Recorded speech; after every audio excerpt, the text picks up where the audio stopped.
You're listening to a Roddenberry podcast. 9 out of 10 doctors agree. We'll be right back. No one can escape the long arm of the law on Gene-ology, a Roddenberry podcast.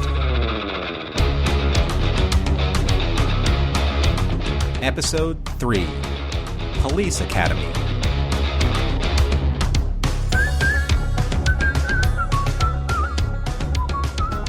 Welcome to Mission Log Gene-ology. I'm Earl Green.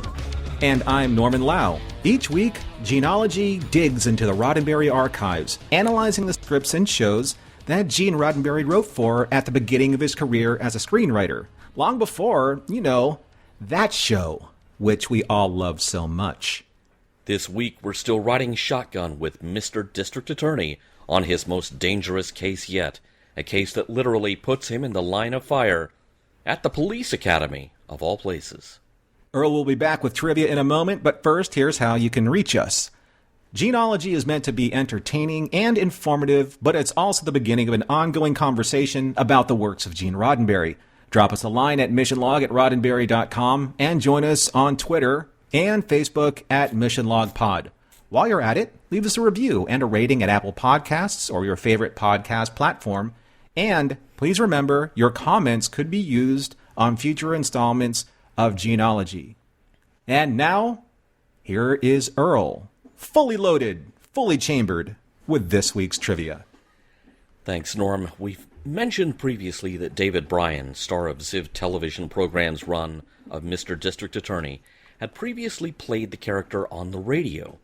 But he's not the first actor to play Paul Garrett on TV. Well, actually, he's the first actor to play Paul Garrett on TV. It gets complicated.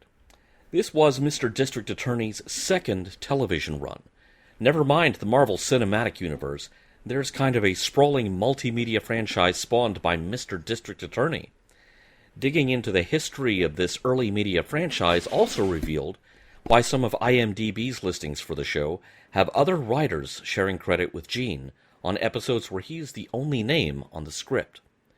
Long before the character was given the name of Paul Garrett, he was a crusading crime fighter during the heyday of American radio drama, with an unusually long run, starting on the NBC radio network in 1939 and finishing up on the ABC radio network in 1952. The character was created, and the earliest scripts for the radio show were written by Ed Byron, a former law student, and it was developed further by renowned radio show creator and producer Phillips Lord, whose biggest hit, Gangbusters, enjoyed an even longer run than Mr. District Attorney. Because of how IMDb lists the creators of shows, Ed Byron and Phillips Lord are the names that appear next to the writers of the individual episodes on that site. So that's one mystery solved. The radio show at this time was usually broadcast in 15-minute episodes live from the studio. No retakes, no edits. Like many a pop culture crime fighter, whether caped or not, Mr. D.A. spent the duration of World War II fighting Nazi schemes on American soil. The 40s also saw Mr. D.A. take to the big screen in 4 movies played by a different actor in each of the first 3. Dennis O'Keefe, James Ellison, and John Hubbard each had their turn playing District Attorney P. Cadwallader Jones, the first time the character had had a name and not just a title. O'Keefe starred in the 4th film. However, here he was crusading District Attorney Steve Bennett. In the early 50s, Ziv took over production of the radio series, which was now recorded, edited, and pressed onto vinyl transcription discs, which were then shipped out to the radio stations that had bought the syndication package. ABC brought the character to TV from late 1951 through early 1952, airing every other week, after which the TV version was given a rest as the radio series continued into 1953 with David Bryan as the lead. Since they held the radio rights, Ziv revived the TV show for the 1954 TV season. David Bryan was now in front of the camera instead of behind the mic, and Mr. District Attorney was now named Paul Garrett. In the context of the character's humble beginnings in 15-minute radio dramas, it makes a lot more sense why he had no name and apparently no life outside of work. Was there a Mrs. District Attorney or a bunch of adorable little district attorneys at home? There wasn't time to explore that. The final draft script for episode number 35B, not TV 35B in this case. Again, written after hours by Robert Wesley, since Gene was still holding down his day job at the LAPD, was dated July 15th, 1954. Now, some sources give an air date of July 29th, 1954, and if that is the case, you get a really good idea of just how fast Ziv's production turnaround was for this show.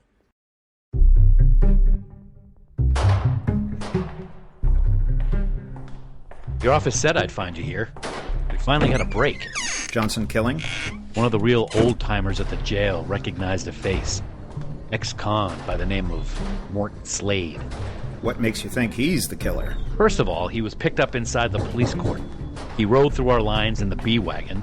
He was booked as a vagrant. That killing didn't look like the work of a vagrant, Mac. Morton Slade is no vagrant.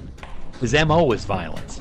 He just got out of prison, 11 years for robbery and aggravated assault. He's also been held on suspicion of assault with a deadly weapon, mayhem, and murder. A real sweet disposition, huh? I think he's a psycho killer, but he's smart. We've only made a case against him once, the one he just did time on.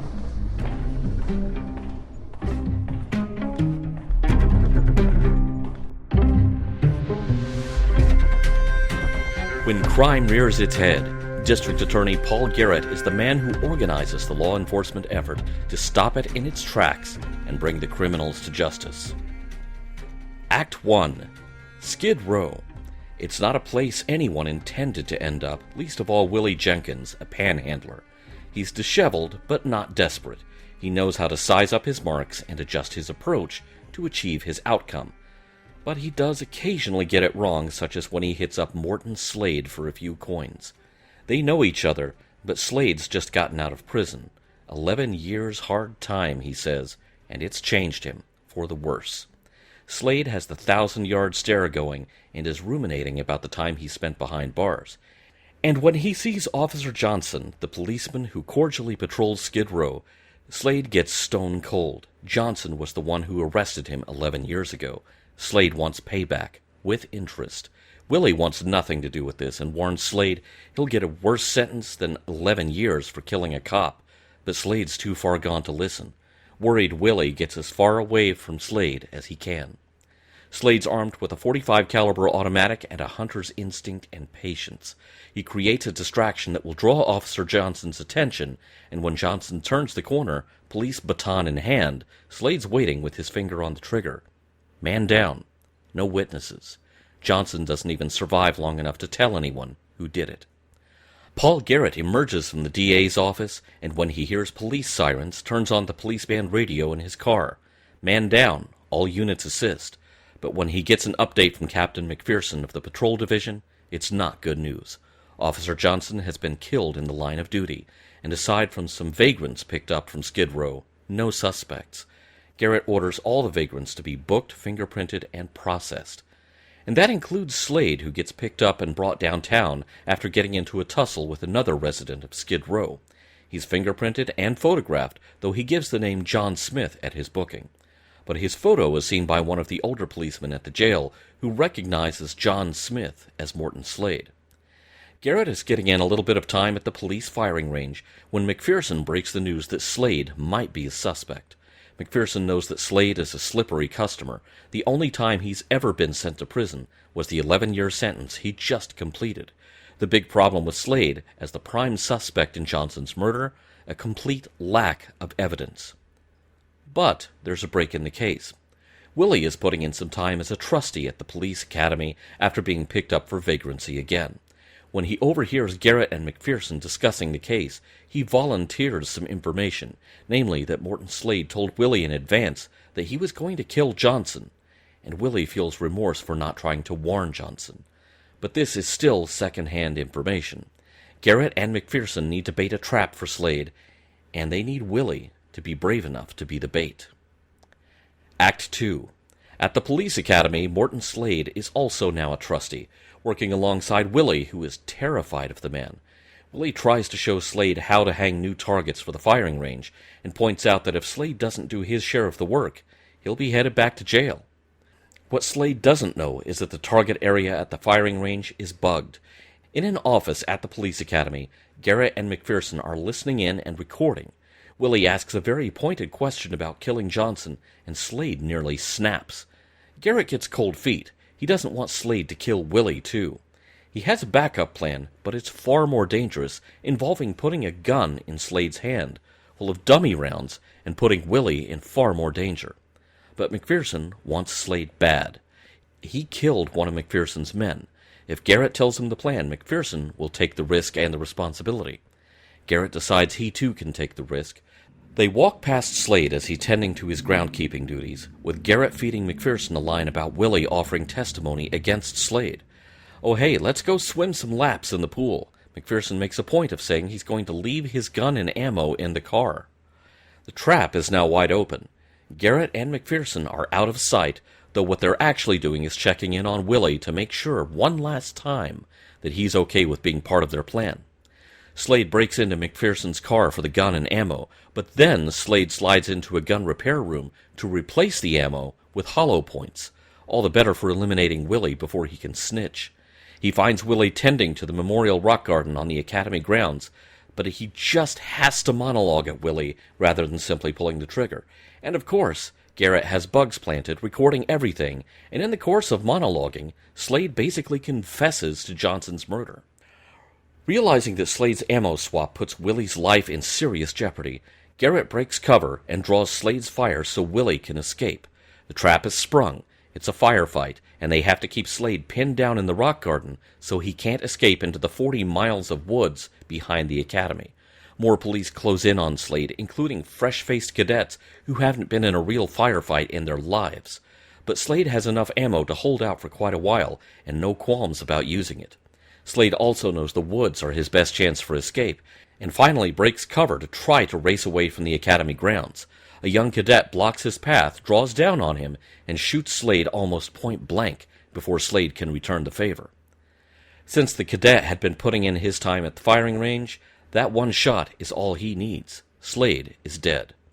MacPherson and Garrett account for the wounded, and Garrett asks the cadet if he's okay, having just killed a man and all.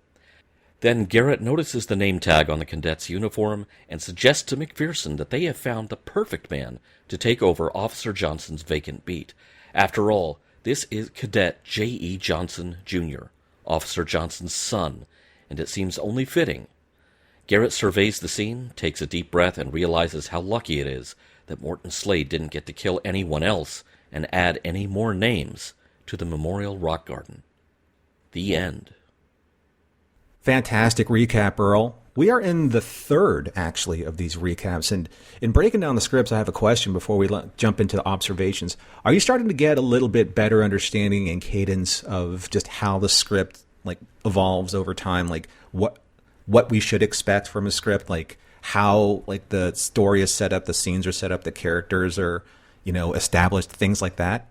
Some of it's very paint by numbers. And this one especially this seems to be more of a typical police drama than we have gotten out of Gene so far. He's been riffing on Gaslight. He has been doing a gambling racket thing. This is kind of more of what you expect from a cop show. There's some shooting, there's some chasing. We get the bad guys, and they roll out that old saw at the end, which is this a thing to even be proud of, to say, oh yeah, we saved the taxpayers a trial? It's like, okay, maybe that's more problematic now than it was in 1954, but I have questions. Yeah. I guess that's part two of the question, because we're looking at these scripts and we're almost interpreting them from a 2023 standpoint or from a 21st century standpoint, as opposed to way within the middle of the 20th century standpoint. What I kind of wish we had, and I don't know if this is in the archives at Madison or not, I kind of wish we had early drafts of these. And any notes that kind of went along with those drafts, could you tighten this up? Could you justify this course of action more? That sort of thing. Mm-hmm. It would be fascinating to actually see the script writing process and comment on that. But basically what we have is And this is what's printed on the cover of each of these, final master script. So you have to figure, if that's not the shooting script, it's very close to it. Mm-hmm. Yep. So in scene 64, we're baiting a man trap, baby. I mean, they come right out and say it. It's a man trap. I don't know if they're feeling salty about it, but what do you figure? Should this episode have been titled The Man Trap instead of Police Academy? I don't know if that'll ever catch on as an episode title for anything. I don't know. Maybe. It's a man trap, baby. That was for a certain specific someone in an episode last week who managed to jump into one of our ads, but we'll talk about him sometime later, behind his back. All right, so universally, this is what I found interesting about the script. When you're reading some of the scene breakdowns or some of the descriptions, either the set or characters, sometimes Gene just either doesn't use or conveniently forgets to use prepositions.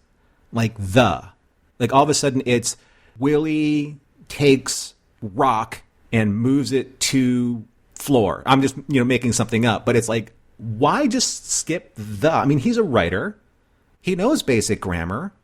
He knows how to type quickly. Is it really saving him that much time? It may be saving everybody that much time reading it and interpreting it. Stage directions now in a modern script sometimes get really, really flowery because we're quantifying what's going through a character's head. And so, modern script writing, it looks very different from 1954. And I think really a lot of the stage directions, their job is just to get down to it. But prepositions have also kind of been suffering in general usage as well over time. It may have started in the 50s, but it's hitting us in casual conversation now. That's true. Yeah, because, you've got people, they're going down the pub. They're not going down to the pub. They're not going to be down at the pub. They're just down the pub. Right. and that's just one example, and maybe a very British example. But there are lots of examples in American English of prepositions just being ejected completely. Yeah, I mean, they're just superfluous anyway. I mean, why do we need those? Spare parts of speech, that's what they are. IMDb, again, has no information on who guest starred in this episode. So, who is our mental casting for this one? Now, I will tell you... Ooh, I love that you're doing this, dude. For Willie, for some reason, I immediately pictured someone like Elisha Cook Jr., who, of course, we know as space lawyer Sam Cogley. Now, I have seen him in other things, and I'm specifically going to mention an episode of The Bionic Woman that he was in, where he was kind of a washed-up crook that immediately made me think of him for this role, because... Elisha Cook Jr. was not a large, tall, intimidating guy. He was kind of hunched down, and that combination of world-weary, this is what my life is now, kind of a trapped animal in a defensive position, but still enough dignity to do the right thing. I think that's Elisha Cook Jr.'s wheelhouse. Mm-hmm. I have no idea who I would cast as Slade. So these are our two main characters. Who do you figure for these? Well, I didn't do it as, in period the way that you did because you were doing this more smartly than I. I just, in the description of Slade, they had some telltale signs that, for me, this actor would have fit Slade perfectly and to a T, and especially in his role as Ace Hanlon in the movie Quick and the Dead, and that's Lance Henriksen. Okay. I can see it. Yeah, because he has, again, these, slitty kind of, devious look behind his eyes, and he has, this very pencil-thin, terse, expression, and that's just Lance Henriksen in that role, or actually in a lot of his roles. But for Willie, though, for some reason, as soon as I just read the description at the very beginning, the first page or two, William Sanderson popped into my head, and if you're not familiar with this actor, he played, was it Sebastian in Blade Runner? Mm-hmm. The toy maker, or I should say the replicant maker, who made their bodies. And he always just had kind of this hangdog, sad sack, withering type of, persona. But I do think that in this case, he would have been that character that could at least summon up enough courage to be able to work with the Paul Garrett if, that Paul Garrett was also cast in a way where he complimented William Sanderson, or William Sanderson, I should say, complimented the actor for Paul Garrett. That's who I think that we should maybe cast next, aside from, the actors who played Paul Garrett. But yeah, it's tough. You always have kind of like these actors that that you put into your mind's eye and say, okay, I'd like to see these two perform together. But, it's just like, they're like fingerprints for everyone. Everyone's idea is going to be really unique and really, and they're all going to work at some point in time or level in someone's imagination. I can't even imagine being a casting agent, because it's tough. It's what would work for somebody won't work for somebody else, and vice versa. I did some, full disclosure, as we're reading scripts from the 1950s, there are going to be anachronisms that are just going to jump out off the page and make you kind of scratch your head and say, So, not that this first one that I'm going to mention is really all that strange. Some people have heard this of a certain generation, and some people this may be very new to you. But Willie asked Slade earlier on, when they first meet in the script, he asks him, hey, stranger, can I have 2 bits? Just a lousy 2 bits. Hey, mister, 2 bits. 2 bits is an old slang term for what is the equivalent of a quarter. 2 bits, if each bit equals an eighth, then 2 bits equals a quarter. Now, the origin of the word bit comes from an old practice, like in the pirate days, where Spanish dollars or pesos or gold coins were made out of gold, very soft metal. You would take that, cut it into eighths, and then 2 of those would equal a quarter, or a quarter of the coin. So now, if you're a big Pirates of the Caribbean fan, if you ever went 2 pieces of 8, that's what that means. 8 bits equals 1 coin. And then, if you're a really big fan of animation or animated live-action movies, in Roger Rabbit, the one thing that the judge used that Roger Rabbit could not help himself but finish is shave and a haircut, 2 bits. And that's, part of the history of that anachronism in our script. Yeah, I remember in the 80s I would always ask for 2 bits from my parents so I could go play some 8-bit game. 2 bits. I like that. It's very meta.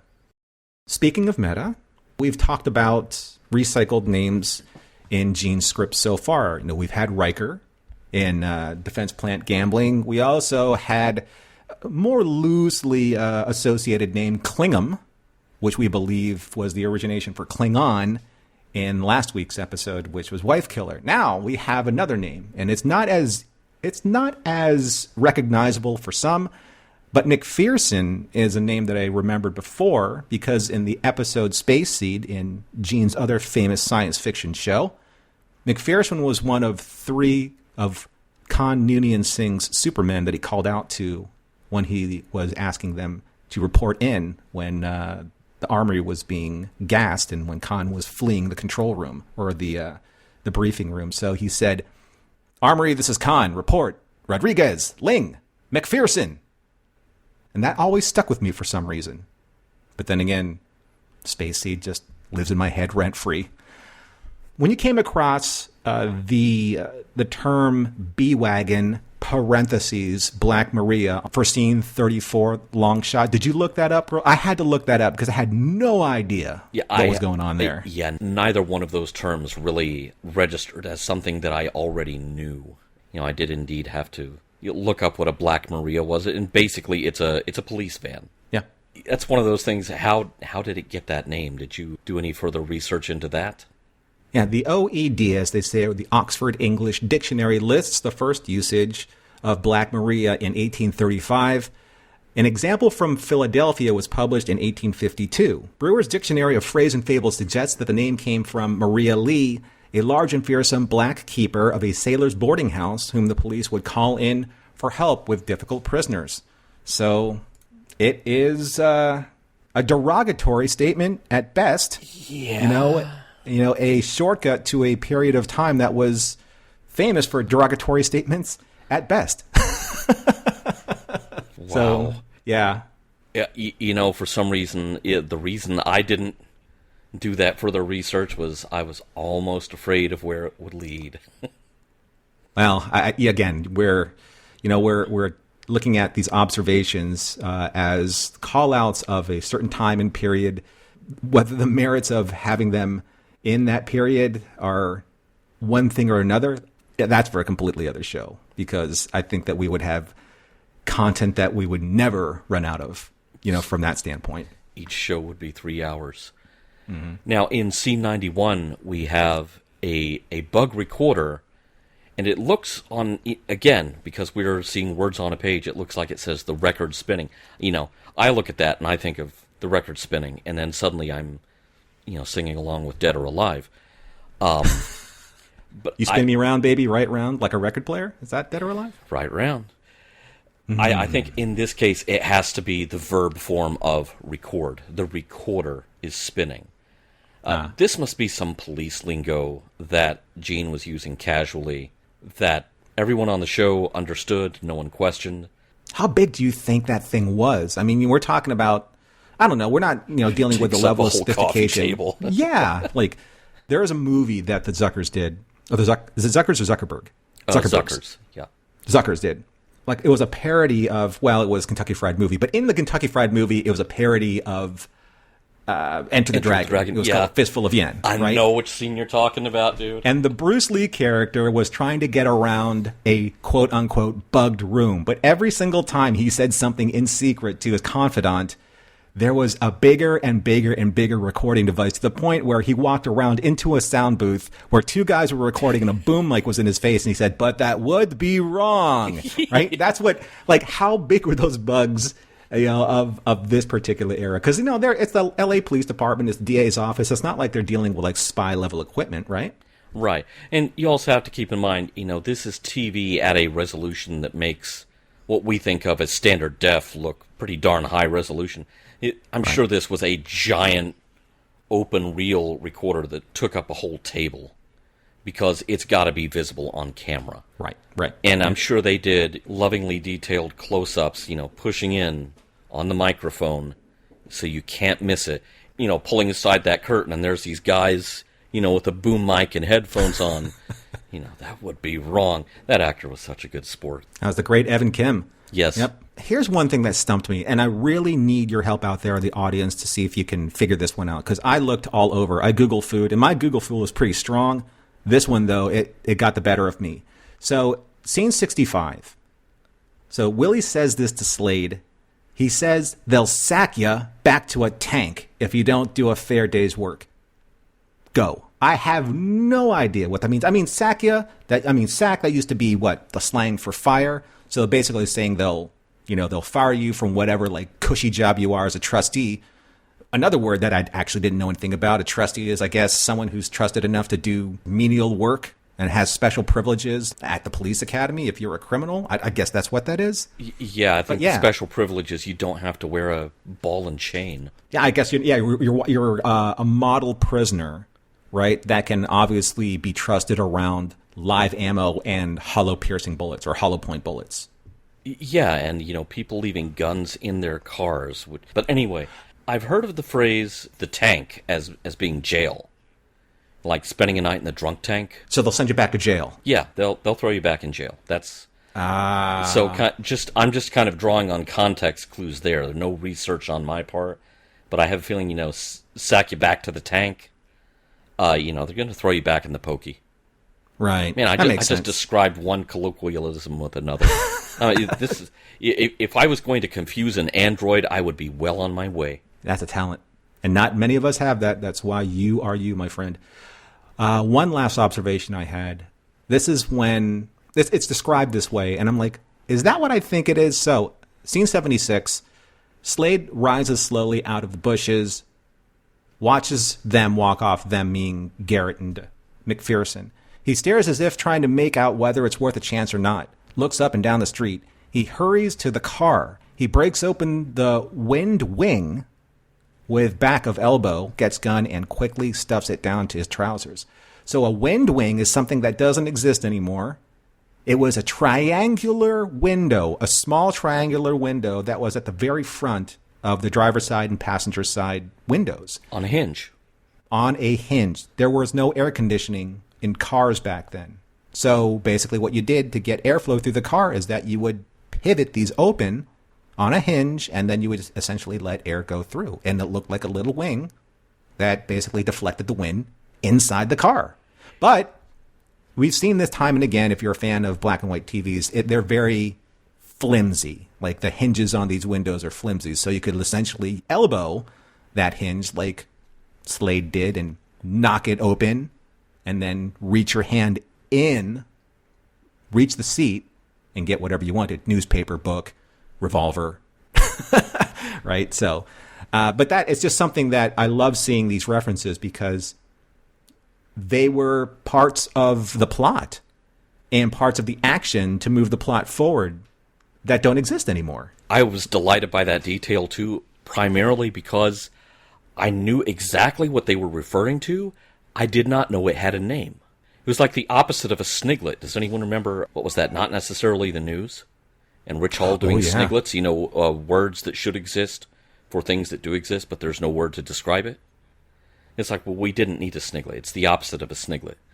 I had no idea that those were called wind wings.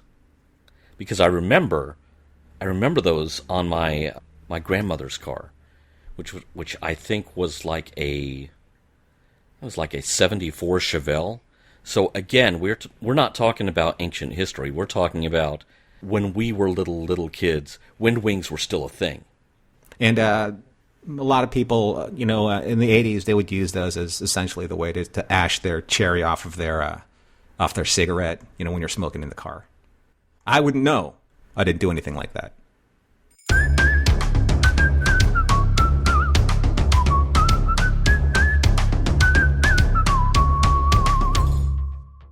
All right, so many things to talk about. We kind of got some of the silly out of our system, but there is some more serious stuff in this show. In the scene directions in scene 23, in parentheses, the purpose of these shots, the multiple shots that they're showing of officers getting in their cars, responding to this, the purpose of these shots is to show the reaction produced by an officer needs help call. Now, these are not words that are spoken by an actor in the show. They are just in the script. They're basically an editing note, but very sobering words. And you have to keep in mind, Gene Roddenberry was a police officer, and this kind of gives you a pretty good idea that this was written by someone who knows this situation. Maybe not being in a firefight or anything like that. Okay, he flew a bomber. Yeah, I'm sure he knows a thing or two about firefights, but as a police officer, he may not have exchanged fire with anyone necessarily, but I'm sure he heard that call over the radio, man down, officer needs help. And I'm sure that produced just a gut reaction. Maybe at the time, obviously when the show was coming out in 1954, a production note like that would probably give the producers a very specific direction and find the specific stock footage to really heighten the drama of what that really meant. Because today, you would see a lot of officers, rushing to a scene. They would have a lot of quick cuts, a la Justin Lin style. I'm watching a lot of Hawaii Five-0 right now, and, it's just this whoosh, whoosh, whoosh, whoosh, whoosh crime scene. But you don't really have that sense of the waves of police units being dispatched because one of their own has been gunned down. So, yeah, and also maybe there was a bank of these, again, because production was really fast and cheap. You had to find, okay, here's the can. We'll bicycle this over. And if you know that term, you've been listening to our show. We're going to bicycle this over from across the studio, from one production to another, and here's your canned roll of B-roll of these scenes that are stock footage. Yeah, and this B-roll may have been a very practical consideration, like, okay, we have the police car with the working siren on it for one day. We have to get all this footage in the can now. We're not going to get this car back. And we're going to be using this footage throughout the series. And that's when you see those repeat scenes every once in a while. Even in the 1980s cop dramas, probably even now, you'll see oh yeah, I've seen that stock scene over and over and over again. It doesn't cheapen the effect. It's just, if you watch a show for long enough and it actually lasts long enough, of which the show didn't, then you would actually realize that scene has been used before. But that's okay. Or for a context that all of our listeners will understand, that famous piece of footage, looking forward at the main screen on the bridge, and Sulu turns around and looks at the captain, and then back to the screen. we saw that so many times. We saw Sulu turn around and look at the captain so many times because that was a piece of stock footage that just got edited in, swap out what's on the screen. Hey, it's specific to that episode. There's so much of George's screen time right there. Now, last week I was kind of worried about some of the views being put forth by Gene's characters. This week's script, and, knowing that Gene had been a cop, basically, this all comes into focus. Law enforcement and emergency services are not exactly a career choice that will expose you to the best of your fellow human beings on a day-to-day basis. And I say this because I have had friends who are police officers, and you hear stuff. Going by the date on this script, Gene is about to turn 33 years old. He has found an outlet for processing what he has seen as a policeman. That inside knowledge plus his raw emerging talent is about to create a whole new career for Gene. But I find myself asking this question. What outlets are there for those in his position who do not have this creative outlet for processing what they have witnessed on the job? Something that comes up later in the script where they ask, Cadet Johnson, are you okay? And it's kind of like, ooh, are we going to have a mental health discussion here? Because it's certainly warranted by the situation. But then kind of divert into something else.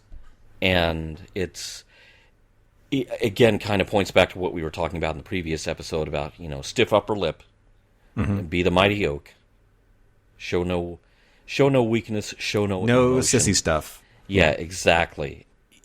It's like they're about to have a conversation about the mental health of our law enforcement and emergency workers, and then they don't. Yeah, I wonder if this is going to be kind of a repeating pattern in some of Gene's scripts before he actually starts building the influence that he needs to take it that one step further to actually address the situation.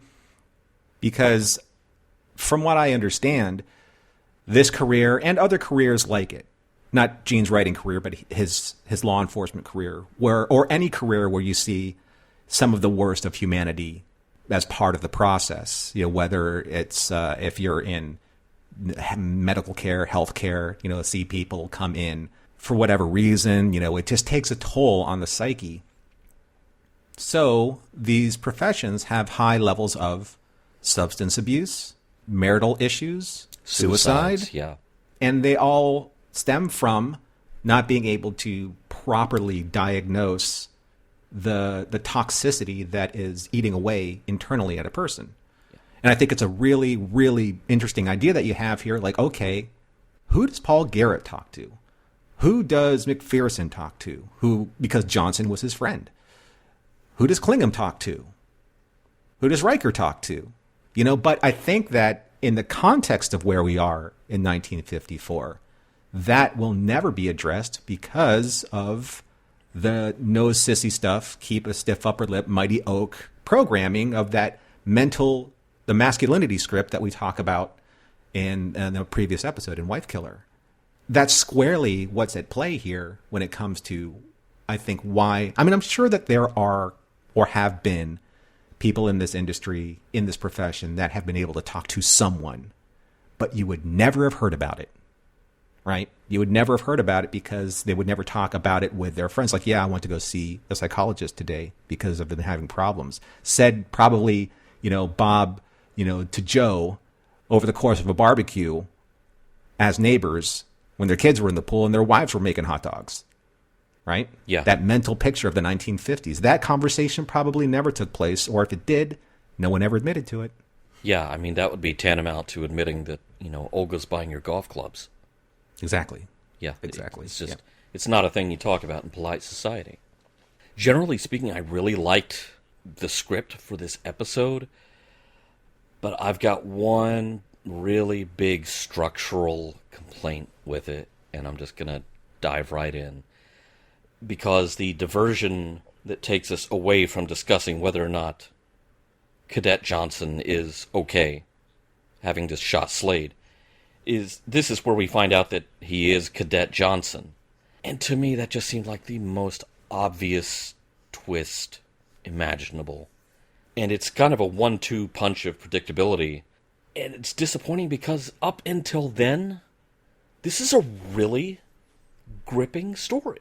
It does suffer from some other cliches and tropes. You know, such as the fact that it's funny how much time Slade spends taunting Willie instead of shooting at him.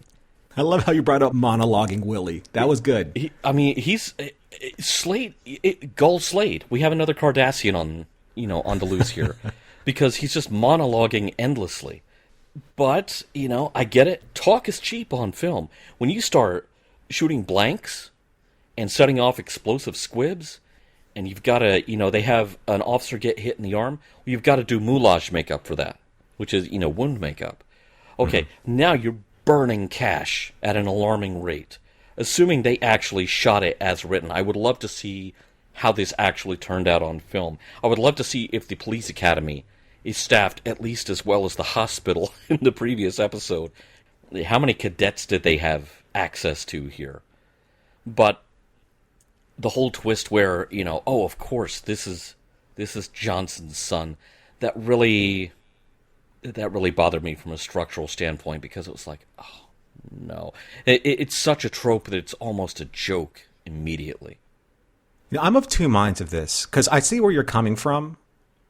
And I'm trying to also put myself in the seat of somebody who was watching it at the time, of the audience it was designed for at the time.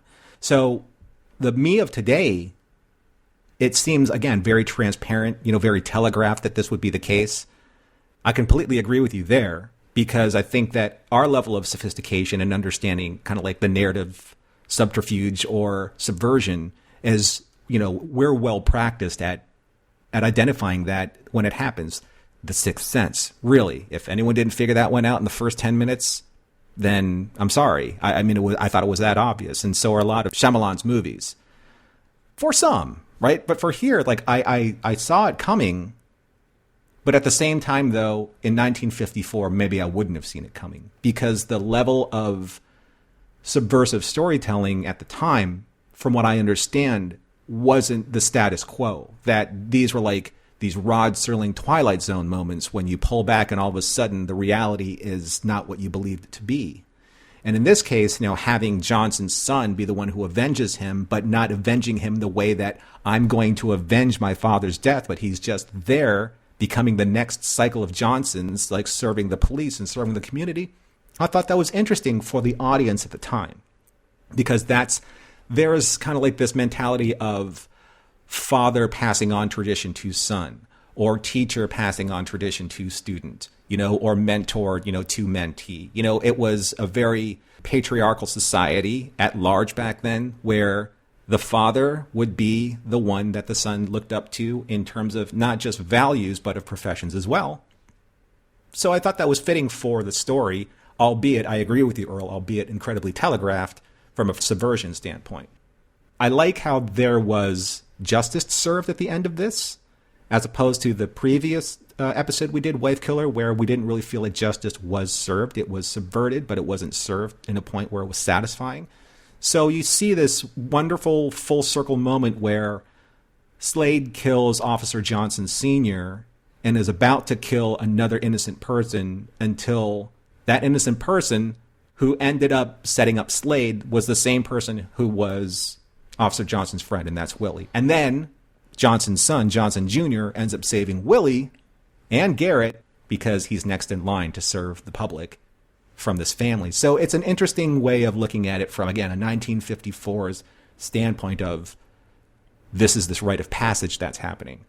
And I love that there's the balance of the scales of good and evil being completely thrown into this very dynamic pull and push tug of war, because that's what I think you want these police dramas to feel like. You don't want like the cops to have it too easy. You don't want them to always be like, I have the one up. Slade was the one up on this. He was the smart criminal until they got too proud. The only thing that I think that would have been really more cliche than Johnson was if Willie turned the corner and became a little bit more heroic. I like that he wasn't as convinced that he could do it at the end. He just did it because out of just sheer either guilt or the admiration that he had for Johnson, or gratitude that he had for him. It's like, if I can do one thing right in my life, I'm going to do this. I'm going to help avenge his death and find his killer. I thought that was at least realistic, that he stayed in his pocket. He knew his lane and didn't become a hero figure at the end. Like, I'm going to dive in front of a bullet that's going to hit Garrett.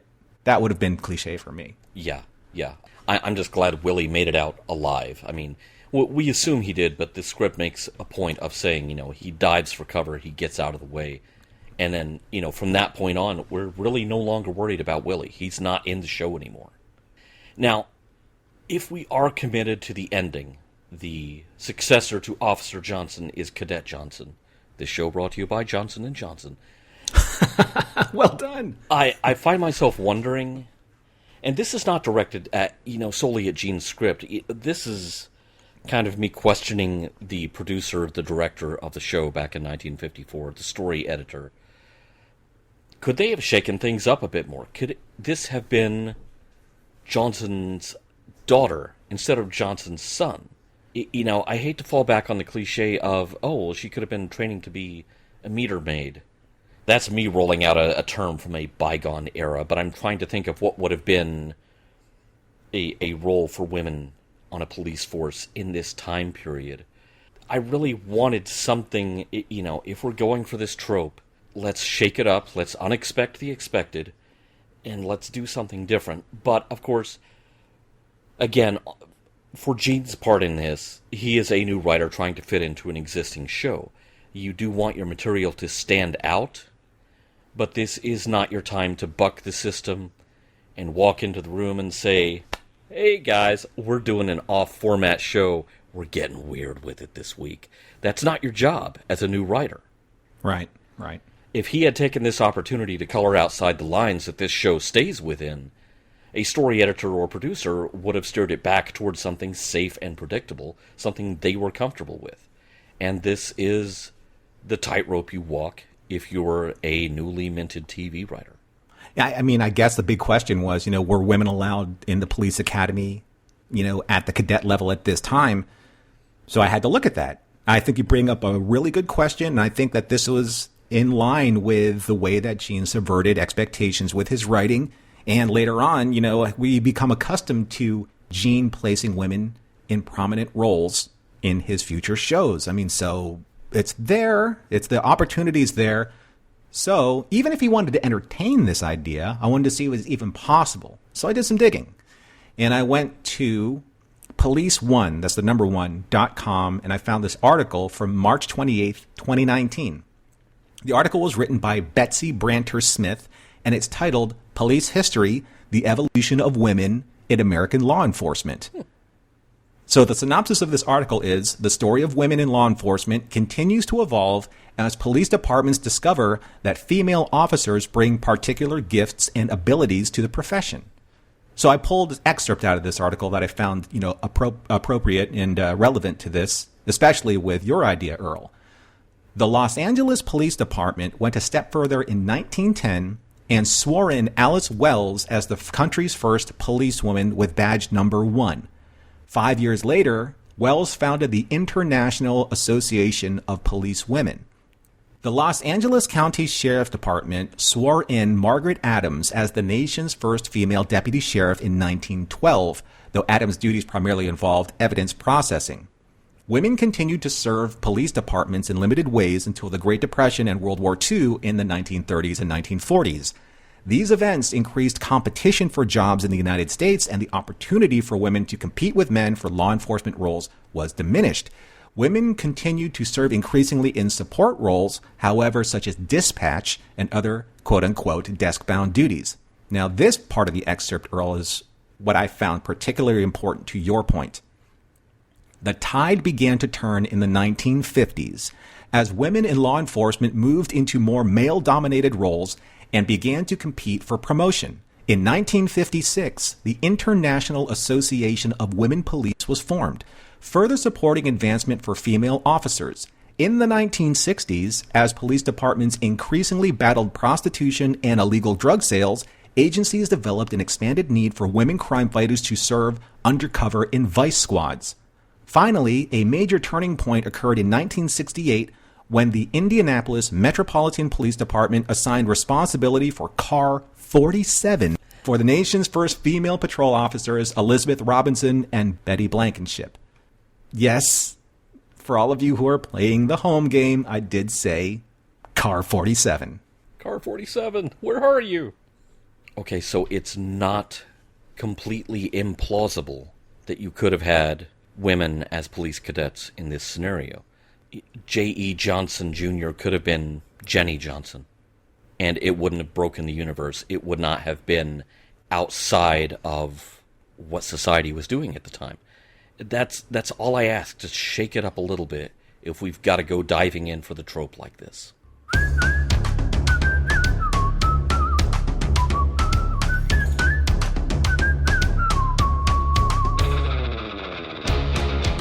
So here we are at the end of Police Academy. Police Academy. Which one was it? Police Academy 1, 2, 3.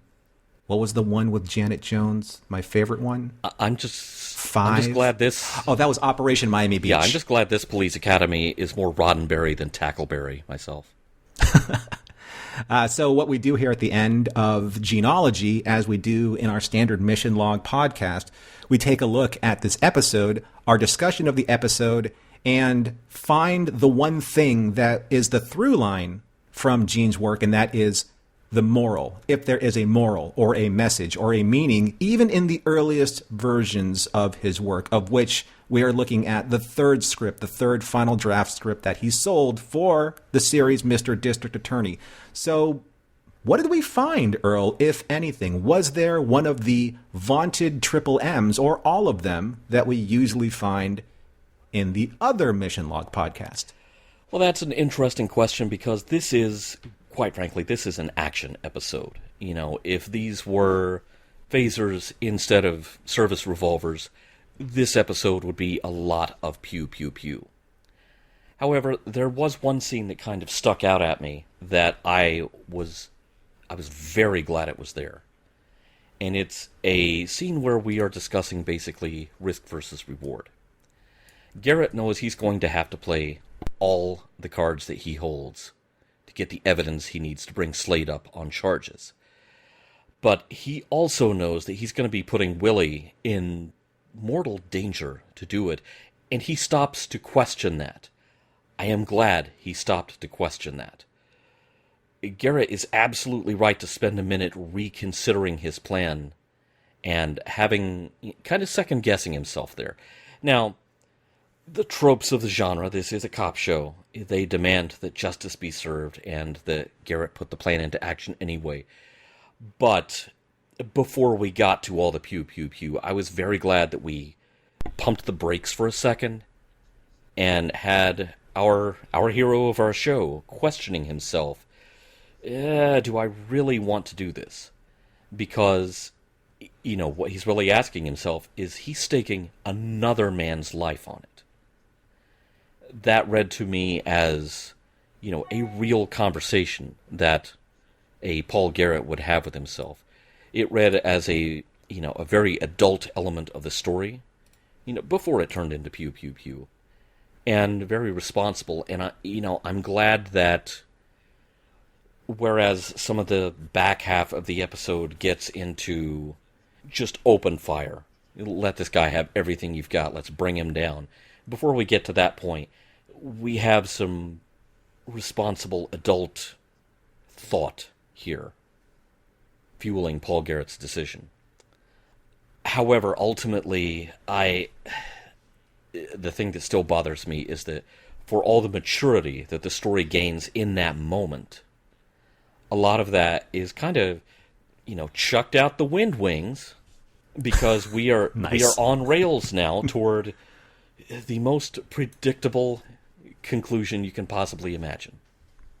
You know what, though? I don't think that takes away from the quality of the message that you found. I know that that's a plot, I guess, style and taste, but it's nice that we can still find messages, even this early on, even if the format, or the narrative or the conclusion is somewhat transparent, or telegraphed, which it is in this case. But again, I think the true meaning of Gene's work is starting to mature so that we can see them a little bit easier than, say, Mr. District Attorney episode Defense Plant Gambling, which was like a little bit different. But for me, it was really easy. I was like, I saw that the character of Willie was kind of like right in the middle of the side of right and the side of wrong, right? And like what you said, like Garrett put him at risk.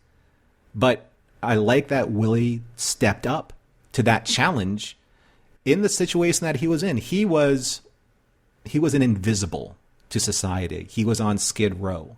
You know, he was picking through trash cans. He was begging for money. He was very much like, he was almost just a step below Macaulay from Defense Plant Gambling. I mean, if you really take a look at the hero and the villain, aside from, you know, the main characters in Defense Plant Gambling, you had Zerat, who in this case is just a very watered down version of Slade, or vice versa. Slade's just a very more psychotic version, extreme version of Zerat. And then you had Macaulay, who's just meek and milquetoast and wimpy, you know, and very easily preyed upon, just like Willie.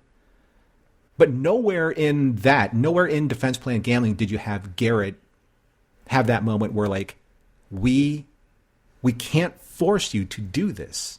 We can't force you to step up and be more courageous than you already are. We don't have the right, and we have no authority. There's a scene where they actually say this. Garrett said, you can still call this off. We've got no power to make you do this.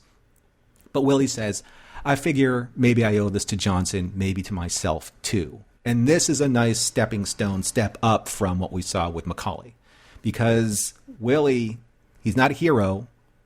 He does a very heroic thing for a very specific moment in time because of the one person I think we haven't talked about enough of, and that was the elder Officer Johnson. The guy arrested him because he wanted Willie to maybe be better. And this reminded me of an episode of Gene's more famous later work, even in season 3, where Gene wasn't really that involved, but the episode is in Star Trek, and the episode is Plato's Stepchildren, and the character in this case that I find very similar to Willie is the character Alexander. Alexander being the diminutive character of that, who felt like he had no worth until somebody showed him that he had actual worth. He had actual stake. He had actual agency. So Kirk inspired that in Alexander, in the way that Garrett inspired that in Willie, and the way that Officer Johnson originally inspired that in Willie, for him to be able to make that decision to honor the kindness that Officer Johnson gave him. He never gave up on Willie.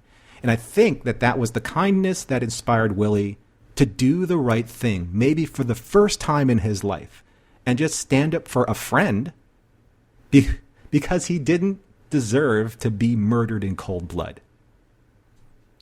Yeah, I wonder, in a modern police drama, would Willie have made it out of this alive, or would the writers have decided, oh no, you know, he, through his inaction, he allowed Officer Johnson to be killed. Willie needs to go down. I could see in a darker, grittier modern cop drama where a writer might say that.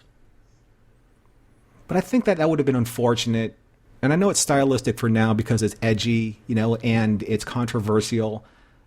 But I don't think it needs to be that way, because then you take away the meaning of why Willie did what he did. You rob that from the audience that, okay, no matter how bad it may seem, I still have to do the right thing. I still feel empowered and inspired to do the right thing because somebody showed me that there are good people that believe in you, that will support you, that will stand up for you, either by example or by lesson, or by just general human care, right? And that's Willie's like, you know what? He said that from the very beginning of the script. He's like, this guy doesn't deserve what you're going to do to him, Slade. And Slade obviously has his agenda, but Willie's like, he didn't deserve that. Yeah, and there's a whole conversation. There's a term that I'm almost feeling now like we should have been discussing before, and this is on me. The fact that Willie does make it out of this alive it kind of leaves him at almost the same loose end as Olga in the previous episode, but there is a conversation kind of waiting to happen about the concept of recidivism. Is Willie going to do better and be better and break the cycle that he's in, versus Slade, who obviously reoffended the moment he was out from behind bars. Mm-hmm. And, you know, there are so many complex conversations, way outside the scope of this podcast, quite frankly, about, you know, who decides who gets the second chance, and what colors that decision.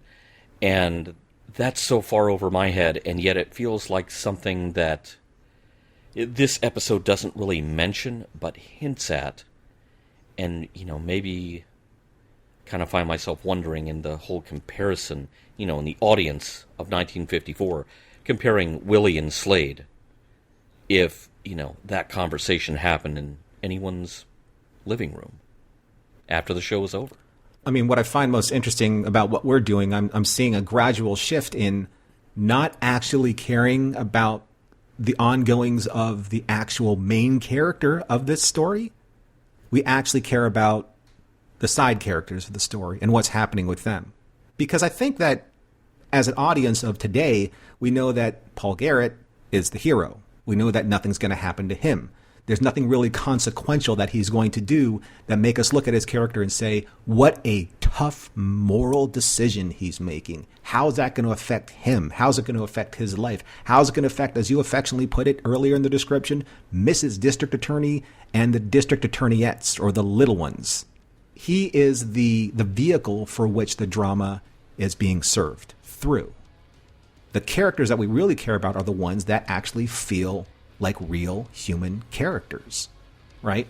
I think that's where the magic is actually happening with Gene's writing, is that we're seeing more substance in the development of the narrative characters that should be secondary to the main character, but they're not, at least not for us. Mission Log Gene-ology is produced by Roddenberry Entertainment. Special thanks to the Roddenberry Repertory players. Our cast this week featured John Krikorian as District Attorney Paul Garrett and Dan Davidson as Captain MacPherson. If you would like to support us directly, you can do so at patreon.com/missionlog for early access to shows and the Mission Log Discord. If you have any material that might be of interest to us that isn't already in the Roddenberry archive, drop us a line at missionlog@roddenberry.com. Our website is missionlogpodcast.com. On the next episode, Court Escape. Special thanks to consulting producers Matt Esposito, Homer Frizzell, Tom Kozak, Julie Miller, Mike Richards, Mike Schabel, Paul Shadwell, and David Takechi.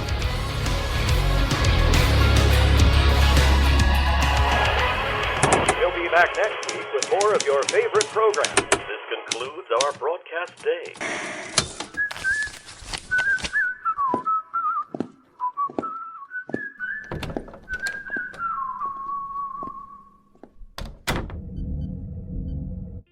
This is a Roddenberry podcast. For more great podcasts, visit podcast.roddenberry.com.